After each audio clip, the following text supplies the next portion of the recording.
Welcome to NFL World, where the NFL starts and ends. I'm your host, Jacob. And Javonte Williams, come get your money. Because the Dallas Cowboys have agreed to sign Javonte Williams. Now, keep this in mind. Due to the fact that the Cowboys have not or don't have any cap room at this time, they cannot sign him to the contract right now. So it's just agreed to terms. If they can make that money up, structuring CD Lamb, now they have the money to pay it. It's that simple. That's all it is. I want to give 3 reasons of why this deal happened. The first reason, it's very simple. The first reason, they wanted him to stay here. They wanted Javonte Williams to stay here. They said at their season-ending press conference, they said, he's a top priority. We want him here. We've already talked to his representation, and we'll leave it at that. That was me skeptical, because anytime I've watched this franchise play, or even do the media, they've always said, it has to be, there's only so much pie. We don't know. We'll have to have more conversations. It's all, they find more ways to keep talking. They don't have the amount. They don't have a direct answer. And I thought about this morning.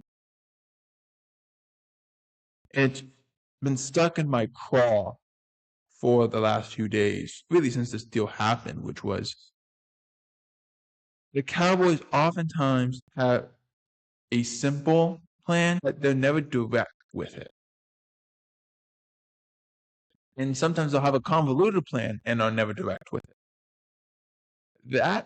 It's very rare that the Cowboys had a simple, direct plan. It's very rare. And the fact that it worked. So that's the first reasoning, is they wanted him here and Javonte wanted to be here. And they saw it. I mean, look at the on-field product. He had a career year in yards, touchdowns, yards on the ground, touchdowns, carries. He had a career year. He was awesome. And that offense looked awesome with him as a part of it. So you see that it was like, okay, this works. Let's keep him around. The second reason is money. They would have to agree on the contract. Now, most of these places were saying that he would get $6 million on the open market. And he got 3 last year. So my whole thing was like, okay, if he gets 3 on the open market last year and he only gets 6 this year, and after having a career year, the running back position is severely undervalued, which we already knew. I mean, the outliers are Saquon Barkley and Derrick Henry, of course. But they're a direct out. And the Cowboys also, this is the other hand of it, the Cowboys don't pay free agents $8+ million a year. They don't do it. They don't do it with an outside free agent. They don't do it. They'll do anything in their powers to not do it. A lot of people thought that would be the end game. Maybe he'd take less, but he didn't know. And turns out the deal comes in at about $8.5 million, 3 years, $24 million. So you got him on a longer term deal, and you paid $8.5 million to do it. I like it. That's not often the Cowboys would do that. And I know you say, well, CD Lamb, Dak Prescott. I know, but I'm talking like players out of contract who were going to be free agents. That's what I'm talking about. I'm not talking about players who are still in contract, in the 5th-year option, in the franchise tag, or on the franchise tag. I'm not talking about that. I'm talking about players who are out the door, almost out the door, and you got the deal done. And that's the third reason, is it wasn't a media circus. It didn't take ridiculously long to get this deal done. They got it done right away. It was interesting because there was no media coverage about this. I went back the day it happened. And Mike Fisher, who has his own YouTube channel, and I encourage you to watch it, it's called The Fish Report. It's very well done. And he was saying how he had made a story and he had said the Cowboys had stopped talking to Javonte Williams. Which the deal thought made sense. But usually the Cowboys are very talkative about these things. Like, oh yeah, we're at the last stage of it or whatever. They didn't do that this time around. They went and said, no, we're not going to talk about it, but we're working on it. That was it. That's what they said. And it was refreshing to think of it that way. It was refreshing. What I also liked about it was for the first time in quite a while, they didn't do it with the media purposes.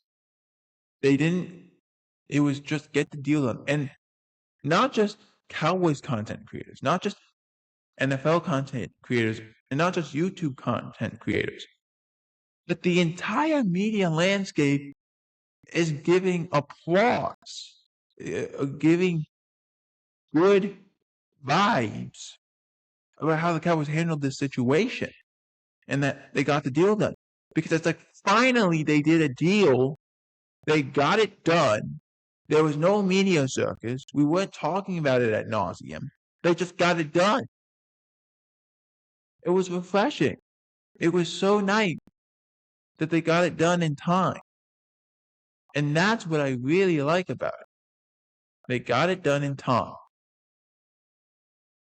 I do want to leave with this. It goes to George Pickens a little bit. Does the Javonte Williams signing his contract make him more of a priority than George Pickens? And or does it affect signing George Pickens? The answer to both those questions are no, it does not. And no, he is not. What happens is, if George Pickens walked into the Cowboys office or walked in on the tour bus as they are in Indianapolis, if he walked onto the tour bus and says, Jerry, what's the contract that you have for me? The franchise tag is $29 million. If Jerry Jones says, well, right now I have a $30 million contract for you. And George Pickens said, I'll take that. I'll take $30 million. How much are the years? Well, it's 3 years. It's 4 years, whatever. Okay, I'll take that.